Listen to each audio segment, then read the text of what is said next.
ಸಮಯಾರಮ್ಮ ಅಮ್ಮ ಓ ನನ್ನಮ್ಮ ನನ್ನ ಉಸಿರು ನಿನದೇ ಅಮ್ಮ ನಿನ್ನ ನೆರಳಾಗಿ ಎಂದೆಂದು ಜೊತೆ ಇರುವೆ ನಾನು ಕಾಯುವೆನು ಎಂದೆಂದು ಅಮ್ಮ ನಾ ನಿನ್ನನ್ನು ಕೊನೆ ಉಸಿರಾವರೆಗೂ ಅಮ್ಮ ಅಮ್ಮ ನೀ ನನ್ನ ಅಮ್ಮ ನಿನ್ನ ಬಿಟ್ಟು ನನಗೇನಿಲ್ಲಮ್ಮ.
ಎಲ್ಲರ ಬದುಕಿನಲ್ಲೂ ಒಂದೊಂದು ಕಥೆಗಳಿರ್ತವೆ.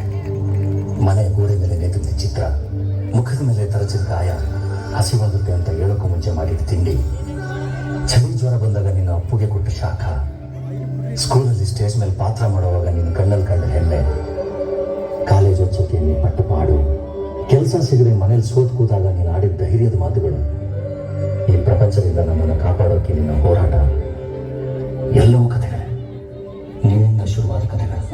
ಮೇಲೆ ನಿಮ್ಮದು ಅಂತ ಕಥೆ ಇತ್ತು ಶ್ರೀಮಂತನ ಅಥವಾ ಸರಣಿ ನಿನ್ನ ಬರ್ತದೆ. ಕಥೆಯನ್ನು ನನ್ನಲ್ಲೇ ಕಂಡುಕೊಂಡ್ರು. ಅಮ್ಮ ನಿನಗೆ ಥ್ಯಾಂಕ್ಸ್ ಹೇಳಿದ್ರೆ ಸಾಲುತ್ತಾ? ಸಾರಿ ಕೇಳಬೇಕು, ಮಾತು ಕೇಳಿದ್ದಕ್ಕೆ, ನಿನ್ನ ಪೆದ್ದಿ ಅಂತ ಎಲ್ಲರ ಮುಂದೆ ಕಿಂಡಲ್ ಮಾಡಿದ್ದಕ್ಕೆ, ನಿನ್ನ ಕಾಳಜಿ ಬಗ್ಗೆ ಕೋಪ ಮಾಡ್ಕೊಂಡಿದ್ದಕ್ಕೆ, ನಿನ್ನ ಪ್ರೀತಿ ಬಗ್ಗೆ ಅಸಹ್ಯ ಪಟ್ಕೊಂಡಿದ್ದಕ್ಕೆ, ನನ್ನ ಜೀವನದಲ್ಲಿ ನಿನ್ನ ಬೆಲೆ ಕಂಡ್ಕೊಳ್ದೆ ಹೋಗಿದ್ದಕ್ಕೆ, ಮೊದಲನೇ ಸರ್ತಿ ನಾನು ಎತ್ಕೊಂಡಾಗ ಅದು ಎಷ್ಟು ಕನಸುಗಳು ಆಸೆಗಳನ್ನ ಕಟ್ಕೊಂಡಿದ್ದೆ, ಪೂರೈಸಕ್ಕಾಗಲಿಲ್ಲ. ಎಲ್ಲದಕ್ಕೂ